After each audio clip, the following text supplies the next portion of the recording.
Normally the way that because it's a fairly large group, what we normally do is, we're very specific about the people that are coming. We want to make sure that everybody receives value from not just the presentations and the conversations that are happening in the main room here. We are very focused on the breakout so that you meet the people that you've been saying you're trying to meet and you need to get in front of and collaborate with, because again, this hub is about action. We want to create a space where every time you meet, every day, every month, that goes forward, that you've got the people to collaborate with, to get projects done, to work on the things you're working on, but to give you the chance to work on some of these incredible projects that others are getting involved in that need the help here. So this is a place for action, not just of talking. We do the talking to lead to action, as you'll see today. And when we do the breakouts, we tend to be very focused, make sure everyone meets who they need to meet. Today, because of the large group and as we're getting our technology sorted, we're going to break out into small groups quickly. We're going to do this a few times. If you meet the same person again, that's fine. We're still working on, maybe that's just, serendipity, screaming at you that this is the person you need to meet. So really just would love to, extend the opportunity to just really enjoy and, let serendipity work its magic, because there's going to be some incredible conversations today. Would like to, before we do our first breakout, give you a chance to introduce each other, and then we'll bring on Ian Jones to talk about a very hot topic about carbon sequestration, and then later Jan Hesner from BASF talking about how do we engage at a really large scale to achieve the SDGs. I'd like to give Anthony a chance to just talk about Symphony 7, how this journey has come together so far, maybe introduce some of the new members that have joined, and then we'll drop out. We'll do a quick round of introductions to each other, break out, and then we'll get started with Ian. So Anthony, over to you. Thanks, Vlad, and thank you, everybody. Thanks, Christine. I know in Palawan you're a couple of hours behind, so this is a really early morning for you. Thanks for joining. Thank you. Thanks to everybody for being here. Vlad, in terms of Symphony 7, what's the journey?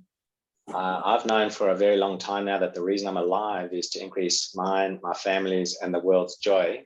I say a long time, it's probably 12 years ago that I made that realization.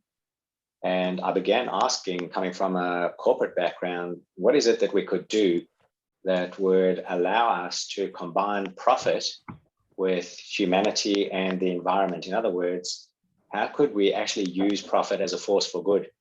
And over a period of time, the vision for Symphony 7 came. And as an organization, Symphony 7 is now on a very clear mission. We have a very clear vision that we wish to build a global community of people and of businesses, all of whom are pursuing profit for good, all of whom believe that anything is possible and that together we're better, so that we could head in the direction of major uplift for the environment and planet Earth, and also that we could reach a milestone by around 2035 of having positively impacted the lives of at least 1 billion people, ideally using a blueprint that could then be replicated around the globe. And I know originally a few people said, Gaddy's a crazy guy, 1 billion people, how on earth will you do that? I won't name names yet, but I'm pleased to confirm that the member base has been growing. And as of the last couple of weeks, a very large corporation has joined Symphony 7, and they have asked, could we work with them to bring another 12 corporations into the fold? And when we start to think about working with mid-tier businesses and large businesses and with amazingly well-intended people, such as all the people who are in the room here today, that vision of reaching impact for 1 billion people gets easier and easier. And I am strongly encouraged, seeing people here today like this puts a lot of wind in the sails. And we run a quarterly forum specifically around sustainability. And when I look at some of the introductions that Julie Green has made, Julie, thanks for being here today. Thanks for introducing various people. I know you sit on the board of the RACV, Greening Australia, Bendigo Health, and a couple more. And I know that you introduced Ian Jones, who's with us today. Ian, if this community can play a small role in helping your business to be successful, your business is going to positively impact the lives of tens, if not hundreds of millions of people. So I see that there are people in the room today that can help to get to those outcomes. And the thought that we might play a small role in joining the dots and in connecting good people with each other in the direction of profit and good, that's an amazing thing. So I sprung out of bed this morning, and I spring out of bed most mornings with these thoughts in mind. And with that as the backdrop, with that as the context, I'm glad you mentioned if I could name some of the members. So James, I can see your photo, but I can't see your face at the moment. James McGregor is the founder of an organization called Blue Tribe. James, I know we're in different states in Australia, but that doesn't matter. This particular hub is very specifically global. It's not a Melbourne adventure. And I know James's organization consults to organizations on sustainability. They also help with startup organizations that are going after sustainability. And they also have a TV show. So terrific to have you in the room today, and terrific to have you as part of Symphony 7. Ian Jones, I've mentioned. You'll hear from Ian in a fair amount of detail about carbon asset solutions. Thank you so much for being a member. Noreen Mosley, if you can give a wave so people can see who you are. One of the most well-intended and well-connected people. Thank you for being a member of Symphony 7. And did I see Tuong? Is Tuong Tran in the room? Tuong, thank you. I can see you waving there. Thank you for being a member, and also thank you for the work that you're doing for and with Symphony 7 to help us really understand what do we need to deliver in order to hit the bullseye in terms of value for our members. So we are a subscription-based organization. We sustain our own journey through subscription, and things are going well. I'm specifically grateful. I've named Julie. John Engelander has played a huge role. He's been energized from day one, has brought numerous people to the fold, participates as a panel expert for the Sustainability Forum. Really, this is an amazing group. There's an amazing number of people in the room today, and I'm both delighted and grateful. So thank you, and back to you, Vlad. Thanks, Anthony. That was really wonderful. And just, it's important just to note for everyone, like, there is a lot that happens outside of this meeting. So, we meet one time, on a Friday morning, and then we meet on a Monday evening, because there's a whole part of the community that is on a totally different time zone, as you know, Asia and Europe. But so much happens during the week where people are connecting, and we have a LinkedIn group which allows people to just share the things that are important to them, get some conversation going, and there's just so many breakouts that we see are happening in those communities. So just use it, participate, be part of it. So in order to kick off and just keep the momentum going before Ian, really deep dives into carbon, and is there a real thing around carbon sequestration? That's going to be a great conversation. Ian, I've got you in the hot seat, actually. So it's not just about what you guys are doing, but in terms of, does carbon sequestration actually exist? I think that's going to be a fun question to ask you in a minute. Anthony, are you okay to just do a quick breakouts? Just let everybody introduce each other in sessions, and then we'll bring everyone back in 5 minutes, and then we'll jump into that conversation. Ian, is that going to work for you? Yeah, that's fine. Thanks.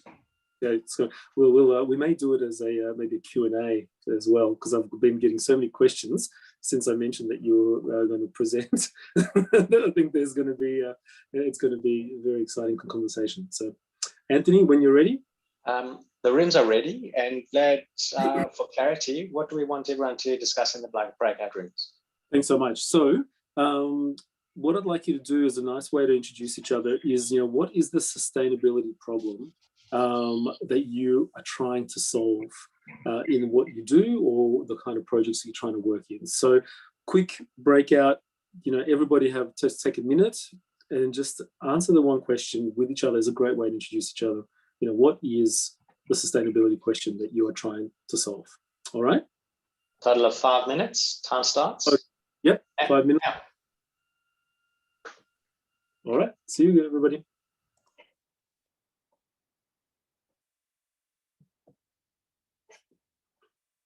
And Anthony, if you're able just to pause the record, that'd be great. Nobody wants to hear, in the breaks, nobody wants to hear Anthony and I just chit-chatting. It's not that exciting, I can promise you. Welcome everyone back. That was fantastic. And, it was just Helen and Ian were just sharing just the synchronicity of, their meeting, that they holiday in hotels opposite each other in Nice when they did. It was just one of these interesting moments.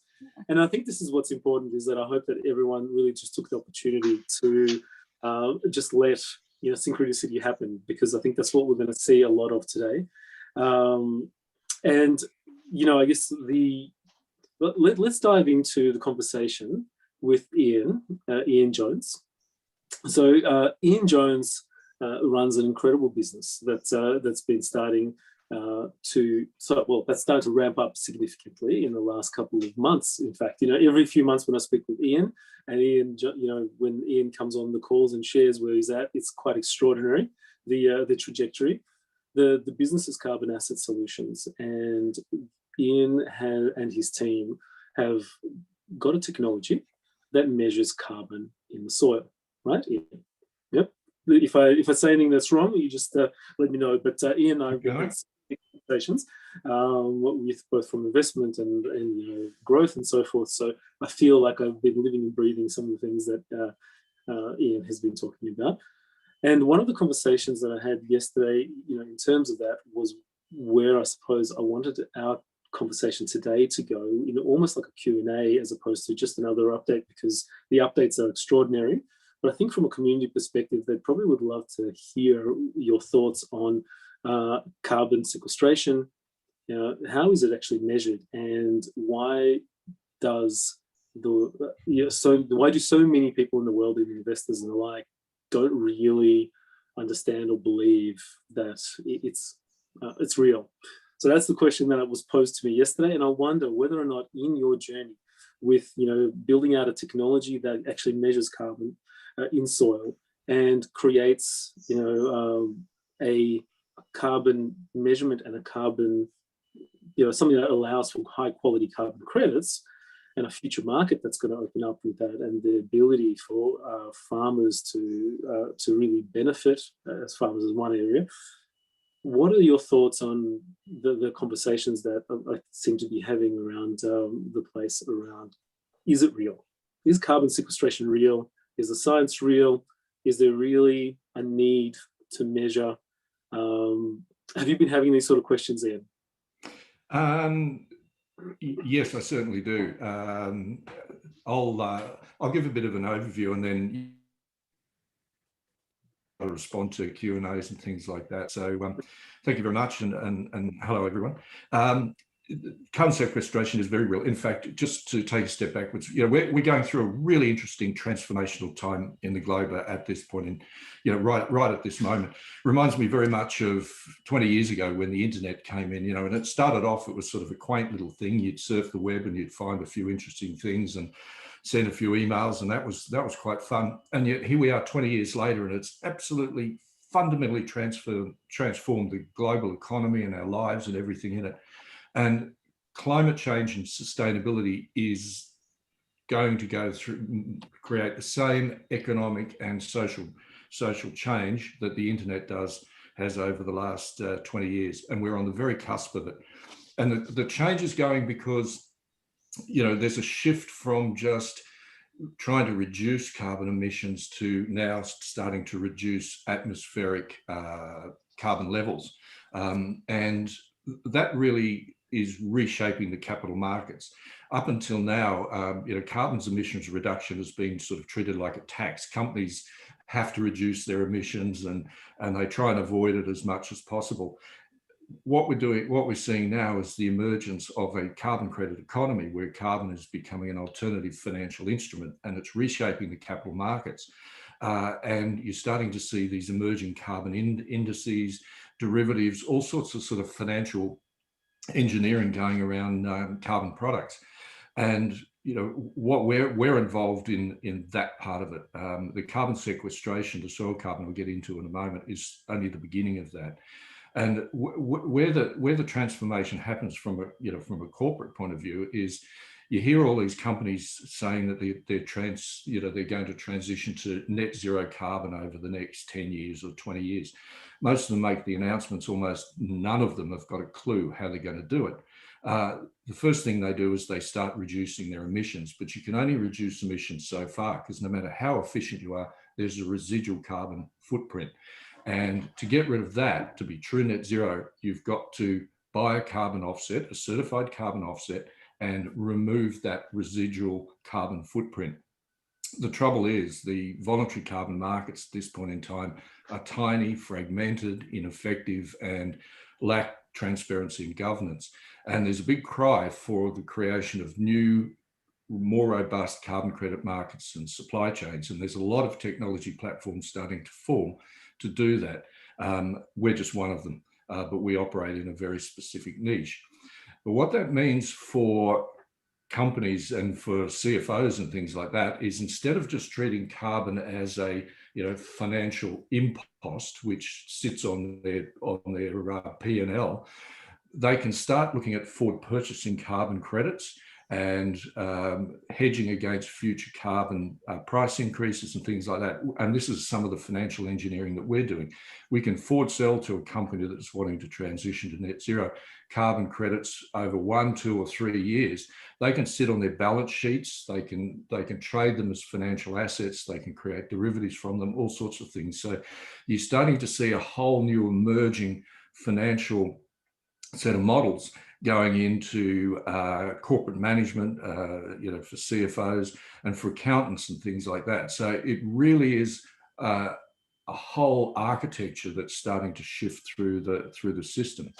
So having said that, carbon sequestration itself simply means taking it out of the atmosphere and sticking it into something that's not going to escape. Everybody knows the most obvious way, which is planting trees. Planting trees is great for PR, but it's not the most efficient way of soil carbon sequestration. By far the most efficient of carbon sequestration, by far the most efficient way is sequestering carbon in soils. That was found by the United Nations panel in 2018.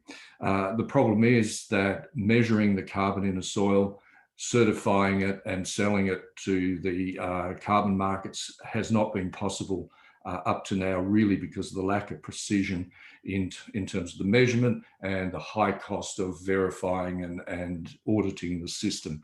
So what we're doing as a company is changing that through a whole digitized model, so we can fast track the supply of carbon credits out of soil into the emerging voluntary carbon markets. What the net result of that is a transfer of wealth into rural and regional communities, into farming operations, things like that. So it's got a double sustainability effect. One is reduces atmospheric carbon. Secondly is it impacts directly on 9 of the other sustainable development goals and indirectly on another 6. So it's a significant development in terms of sustainability. There's a lot of interest and a lot of focus on it globally to get the models right. We are one emerging technology platform in this. There'll be a whole bunch of others, obviously, over the years. So that's us. I'm more than happy to respond to specific questions. That'd be awesome. Let me open it up. Does anybody want to ask anything specifically about that? Because I've got more comments and questions too. Go ahead.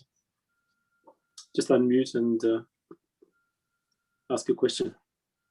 Yeah, I'm going to ask. I should. I know Ian very well, but I'm just curious about. I know the accreditation of this sort of stuff is quite complicated. Because it's sort of breaking new ground, and if you look at the agencies around the world, they sort of don't quite know where to start with you, Ian. So where's your positioning on that side of things at the moment? Yeah, so we've set out to create our own new global standard. There's a whole bunch of standard certification bodies that sit around the globe and sort of give the stamp of approval or the tick to various carbon projects, whether they're tree-based, whether they're soil-based or ocean-based or whatever it is. And the most well-known of these are Gold Standard, which is from Europe, or Vera, which is from the United States. Most of these methodologies, in fact, all these methodologies as it relates to soil, is really based on very inaccurate measurements and then estimations of what the likely accrual is. So they do an inaccurate measurement and then they estimate what it's going to be. Then they go back and they do another inaccurate measurement in 5 years and guess. So it's sort of guessing upon guessing. And as a result, layers of consultants sort of sit on top of this to make sure that the guesswork is at least believable.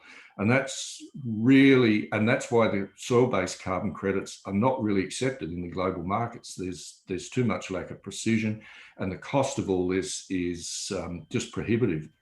So it doesn't work.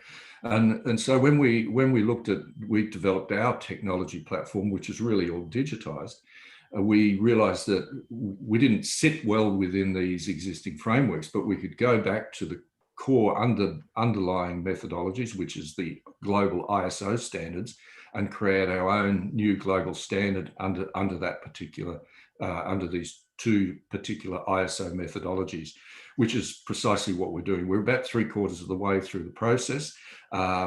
It's not fun. But once we get through that, we're going through the field trials at the moment. We're doing those in the United States. We're about to transfer those to Canada. Then we'll come out and we'll be a new global standard for soil-backed carbon credits based on a fully integrated digital measurement, recording and audit system. So we'll basically compress what is a very expensive, many months long process into a fraction of the cost and almost immediate digitization platform. So that's where we'll sit.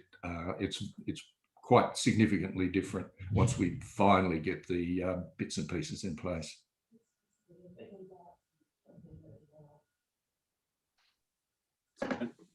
Hi, Ian. It's Jan here. Hi, Jan. I work for a large chemical company. Our stance on carbon capture and sequestration is different to what's the popular story. We are more interested in carbon capture and use. What's your position on CCU? CCU being, carbon capture and storage. Is that what you're saying, Jan? We are interested in actually using the CO2 that can be captured and turning it into different chemicals again that feed into other value chains. So it's not something that is stripped of a gas and buried underground. We see it as a raw material, as a resource that should be used. Yep, it's there's a variety of mechanisms for basically recycling and also sequestering carbon.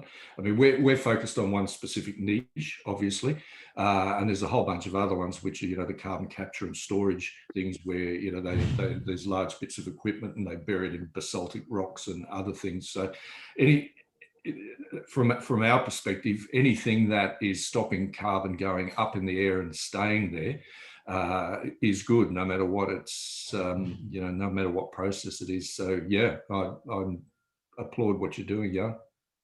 So Ian, would it be true to say that this carbon sequestration is actually very good for the soil and actually great for the farmer, right? You get more productivity, correct? Yeah, that's correct. The roughly speaking, a good natural soil has around about 5% carbon content, roughly, and that makes it really healthy. There's good, what they call soil biome, all this biological activity and all this natural stuff that's kind of happening in there, and that grows stuff really, really well. And nature's been rather clever at making it like that for a couple of billion years. But if you plough the soils, it kind of wrecks the ecosystem. Carbon goes up, carbon doesn't go back down. And as a result, average soil carbon content in soils today is about 1 to 2%. So that 3 to 4% is up in the atmosphere, which is estimated to be about 1 trillion tonnes of CO2. you put it back in the soil, then you get increased productivity, fertility. Typically, again, a well-established sustainable farm will improve crop yields by about 40%, reduce their chemical fertilizers by about 80%, their fuel usage by about 40 to 50%, and significantly improve their water retention. So it's beneficial all round. So for a farmer to move to sustainable farming, not only do they make significant additional revenues from the sale of carbon credits, if they can sell them through precision platform, but they get all the other financial and economic benefits as well. So the yields go up and their inputs go down. So it's a win-win right across the board, which is why we wanted to focus so much on trying to solve this problem, which hadn't been solved for 20 years. So yeah, thanks, Harry.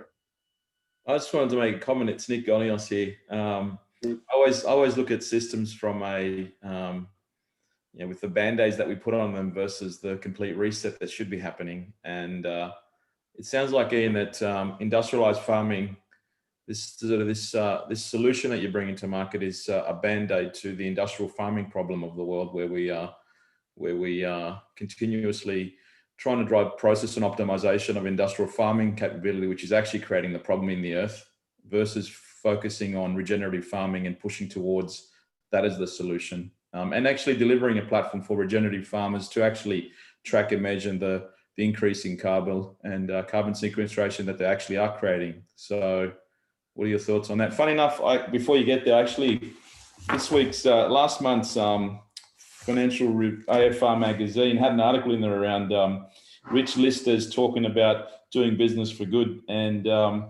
Alistair McLeod, who owns a massive cattle station, I think, announced in January that they actually had they have a relationship with Microsoft now, where Microsoft paid them $500,000 for. I'll read the paragraph. In January, the potential of McLeod's venture was recognised when Microsoft agreed to pay $500,000 for Wilmot's carbon credits as part of the tech giant's push to not only offset its current carbon emissions, but all the emissions that it has created.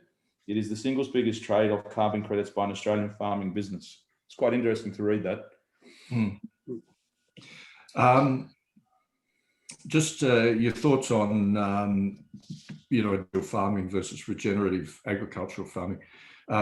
What our technology financially supports is the transition to regenerative agricultural farming, to create a carbon sequestration pathway, or the process that we go through for a farmer to become part of our program under our ISO methodology. They have to agree to implement certain practice changes, regenerative agricultural practice changes. No-till ploughing, cover crops, reduce fertilizer. There's a list of about a dozen things that they can choose, one or all. Without that practice change, they don't become part of the program. Okay. And so we are a catalyst for the shift away from industrial chemical farming towards sustainable farming. Globally, the large agribusiness operators like Nutrien, Bayer, and others who've traditionally made their fortunes out of industrial chemical farming see the writing on the wall, and they're starting to pivot towards sustainable farming as well. So they're looking for precision carbon measurement solutions to facilitate the supply of capital from capital markets to transition to sustainable farming. So we're talking to all these enterprises as to how we can work with them. So we're on the cusp of, again, this sort of massive change. I think I was having a discussion earlier this morning on the emergence of new brands of foods and consumer goods, and it'll be a bit like when you go into the supermarket to buy eggs today. You can either buy the caged eggs where the poor chicken has had a miserable life, or the organic free range eggs, or just free range. In the future, you'll find that there'll be an emergence of products that have grown by sustainable farming methods, grown by nasty industrial chemical methods, and then organic. There will always be a position for organic because some people like organic, but there'll be this bit in the middle where it's not organic, but it's about sort of closer to it. So And already some large fast-moving consumer goods companies are starting to put carbon footprints, assess carbon footprints on their individual brand products. So we're going to see that. You'll go into the supermarket, in a couple of years' time, and you'll pick up a product that you want to buy, and you'll be able to see, well, this particular product's got a carbon footprint of 0.1 kilograms of carbon, and this one's got 0.05 kilograms of carbon. So you'll be able to make those kind of choices, and we're not far off that. So, and we're working with an associated company to build an app that allows consumers to make those kind of choices, and to also to influence brands throughout the consumer, throughout this sort of consumer supply chain. So, yeah, again, as I was saying at the beginning, we're at this interesting transformational time where the shift into from carbon as a financial commodity is going to impact on almost everything that we do in life, which is great. Can I and that's an awesome question, because I think there's something to be said about the transition period. We see it with EVs, we see people, the transition out away from diesel and other fuels. Definitely there's a transition piece. So brilliant question, thank you. I was going to just also ask Ian, because I know that we've got some time constraints. There's also in the business, it's probably worthwhile just letting those know here, and especially those who unfortunately couldn't make it, and some have dropped out and can't get back in because we're recording. So what we're going to do is after this, we're just going to stop the recording and let those people come back in. But what I did want to ask is, I will at least give you a space to talk about where is your business at the moment? What is it that you're looking for now? Because I know you're going through a capital raise, you're looking for partnerships. Are you able to just kind of to summarize, let people know, because remember, this is going to go quite broad. A lot of people are going to see this. What are some of the things that you're looking for right now? We're going through our second capital raise at the moment. We did one earlier this year, closed that off pretty quickly. We just started another one at the beginning of June. We've got an awful lot of interest, particularly from US venture capital funds. I think I've done 9 pitches this week so far to US VCs. Because there's so much action in this space, but we want to get more Australian investors on board, and we don't want to be captured by the big American VC market, so we have to be careful on that. We've got a number of investors come in already over the last 2 weeks, which is great. We've just set up operations in Canada.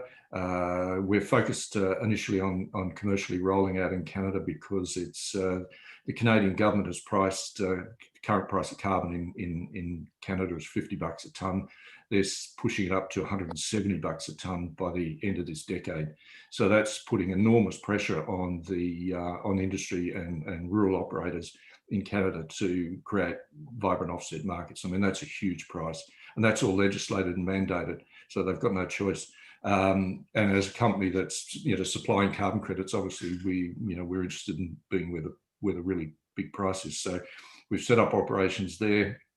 We're capitalising it. We've got 5 Canadian partners in place. We're expanding our operations in the United States, and we'll look at commercially rolling out in Australia and Europe and the UK in progressively during 2022. We're going through our last stage certification and field trials and all the bits and pieces, and connecting the bits of software across the blockchain and the other bits, and seeing which pieces of software mesh nicely and which pieces of software shoot sparks all over the place. There's always that going through when you're developing software platforms. So yeah, so the rest of 2021 is really just consolidating, integrating,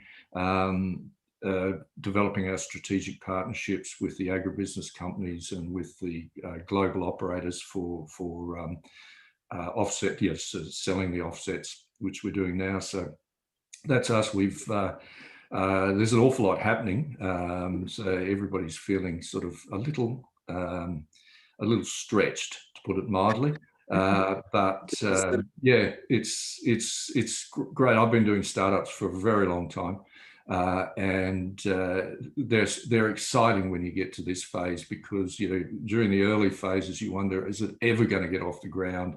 And then they start to get off the ground, and then they start to go off like a skyrocket, and you really, this is the challenging part, where you really got to hang on to them and keep an eye on the fundamentals and not get tossed off. So yeah, we're going through that. I can appreciate that feeling. Nick is going through that as well. And actually, the thing is that when you look at those that are in the community, even just on this call, it's there's probably at least 30% of organizations going through some sort of fundraising or or building, and then the other 50 is probably looking on partnerships, and then there's definitely say 15-20% of the community saying, hey, we've got projects or we've got money, come to us. So I'm just going to pause for 1 second. Can I add something there? Yeah, I saw it, and just give me 1 second. I just want to pause the recording. That's all, Anthony, just to let people come in, because we've got I'm getting texted, let me back in, you bully, was what Michael McElligott just said, and I'm like, I can't when it's recording. So just